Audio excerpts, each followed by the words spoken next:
सभी भक्तों को जय शिव शक्ति, जय श्री राम, राधे राधे। आज हम इस वीडियो में आपको 2025 वर्ष के आषाढ़ मास के गुप्त नवरात्रों के तीसरे दिन के बारे में बात करेंगे। अगर वीडियो उपयोगी लगे तो लाइक और शेयर करें। पहली बार चैनल पर आए हैं तो सब्सक्राइब करना और बेल आइकन दबाना न भूलें। इससे आने वाले वीडियो की नोटिफिकेशन सही समय पर मिलेगी। अब हम त्रिपुर सुंदरी की कथा को शुरू करते हैं।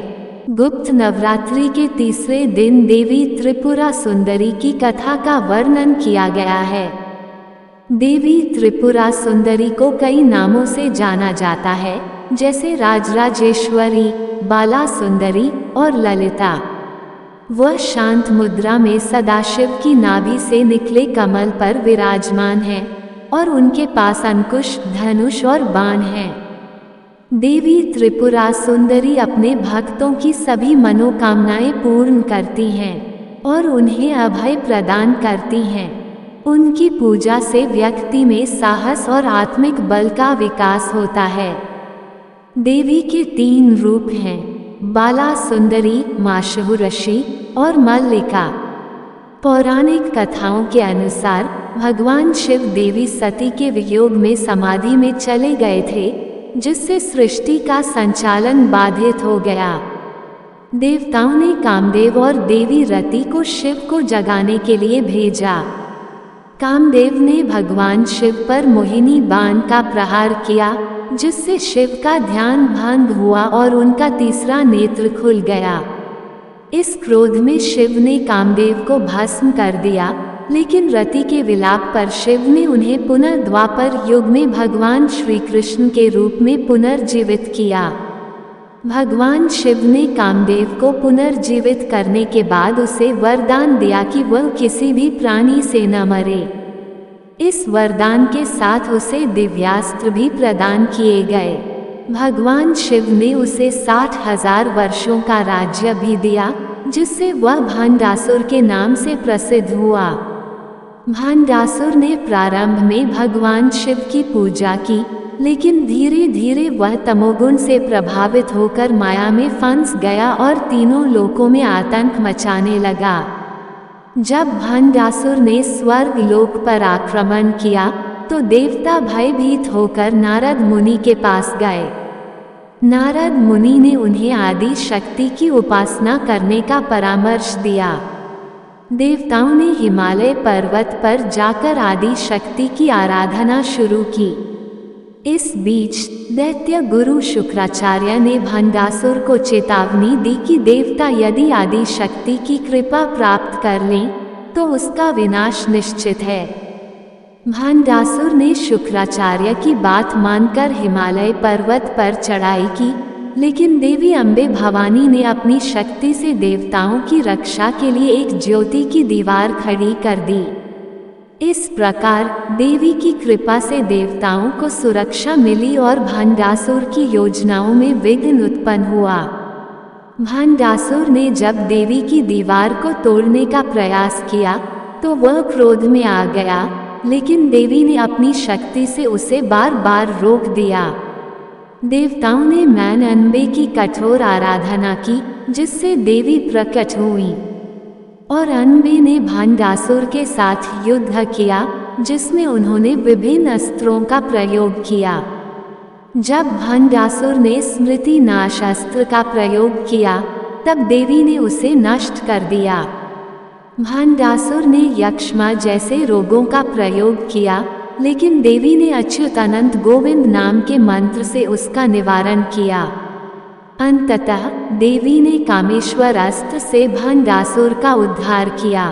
श्री दुर्गा सप्तशती में भी देवी त्रिपुर सुंदरी का उल्लेख है, जब असुर शुभ और निशुंभ ने देवी के सौंदर्य को देखकर उन्हें युद्ध के लिए चुनौती दी। देवी ने कहा कि जो मुझे युद्ध में परास्त करेगा मैं उसी का वर्णन करूंगी।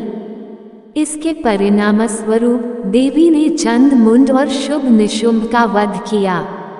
अब त्रिपुर सुंदरी माता के मंदिरों की बात करें तो माता सुंदरी का मंदिर त्रिपुरा राज्य के उदयपुर शहर से 3 किलोमीटर दूर स्थित है। यह मंदिर भारत के 51 महापीठों में से एक माना जाता है। पुरानी कथाओं के अनुसार जब भगवान शिव अपनी पत्नी सती के जलते हुए शरीर को लेकर विलाप करते हुए घूम रहे थे, तब जहां माता के अंग और आभूषण गिरे, वहीं पर यह मंदिर स्थापित हुआ। शक्तिपीठों के निर्माण के दौरान सती के दक्षिण पद का निपट हुआ था, जिसे पूर्व पीठ भी कहा जाता है। इस मंदिर का निर्माण महाराज धन्यवाद के समय में हुआ। एक रात माणिक्य राजा को त्रिपुर सुंदरी ने स्वप्न में दर्शन दिए और कहा कि उनकी मूर्ति गांव के पहाड़ पर है, जिसे उन्हें तुरंत लाना है। राजा ने जागते ही सैनिकों को भेजकर मूर्ति लाने का आदेश दिया।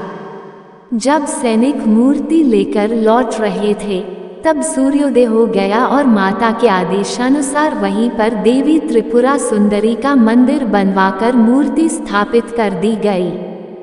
त्रिपुर सुंदरी माता का दूसरा प्रसिद्ध मंदिर राजस्थान के उमराई गांव में है, जिसका निर्माण पांचाल जाति के चंदा भाई लोहार ने करवाया। मंदिर के पास एक फटी हुई खदान है, जहां पहले लोहे की खदान थी। एक दिन त्रिपुर सुंदरी माता भिखारी के रूप में खदान के द्वार पर पहुंची, लेकिन पांचालों ने उनकी ओर ध्यान नहीं दिया। क्रोधित होकर देवी ने खदान को ध्वस्त कर दिया, जिसके बाद पांचालों ने माता का मंदिर और एक तालाब बनवाया। आज भी माता के मंदिर की देखभाल पांचाल समाज करता है।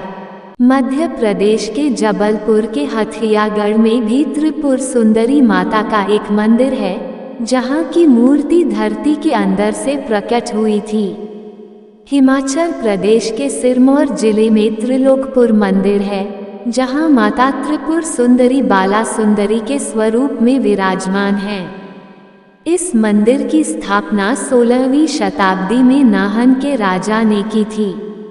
एक कथा के अनुसार 1573 में महामाया बाला सुंदरी सहारनपुर से नमक की बोरी लेकर त्रिलोकपुर आई। जब नमक का अभाव हो गया, तो लाल रामदास जी देवी की भक्ति से प्रसन्न होकर नमक की बोरी लेकर यहाँ आए और उनकी दुकान त्रिलोकपुर में पीपल के वृक्ष के नीचे स्थापित हुई। लाल रामदास जी ने पीपल के वृक्ष के नीचे नमक की दुकान में रखा हुआ नमक बेचना जारी रखा, लेकिन एक दिन उन्हें चिंता हुई कि नमक खत्म क्यों नहीं हो रहा। इस चिंता के कारण माता त्रिपुर सुंदरी ने उन्हें स्वप्न में दर्शन दिए और बताया कि वह पीपल के वृक्ष के नीचे पिंडी रूप में स्थापित हो गई हैं। माता ने लालाजी से कहा कि वो उनके लिए एक भवन बनवाएं। लालाजी ने माता की आराधना की और कहा कि उनके पास भवन निर्माण के लिए साधन नहीं है। तब माता ने सिरमौर के राजा प्रदीप प्रकाश को स्वप्न में दर्शन देकर भवन निर्माण का आदेश दिया। राजा ने जयपुर से कारीगरों को बुलवाकर माता का भव्य भवन बनवाया। इस पवन भवन में श्रद्धालु दूर दूर से दर्शन के लिए आते हैं और समय समय पर वहां विशाल भंडारे और जागरण का आयोजन किया जाता है। इस प्रकार माता त्रिपुर सुंदरी की कथा का समापन होता है, जिसमें भक्तों की भक्ति और माता की कृपा का अद्भुत उदाहरण प्रस्तुत किया गया है। भक्तों ने जयकारा लगाते हुए माता की महिमा का गुणगान किया और सभी को माता की कृपा प्राप्त करने की प्रेरणा दी। ये तो माँ त्रिपुर सुंदरी की कथा थी। इस वीडियो में इतना ही। अगर वीडियो उपयोगी लगे तो लाइक और शेयर करें। पहली बार चैनल पर आए हैं तो सब्सक्राइब करना और बेल आइकन दबाना न भूलें। इससे आने वाले वीडियो की नोटिफिकेशन सही समय पर मिलेगी। जय शिव शक्ति, जय श्री राम, राधे राधे, जय माँ त्रिपुर सुंदरी की।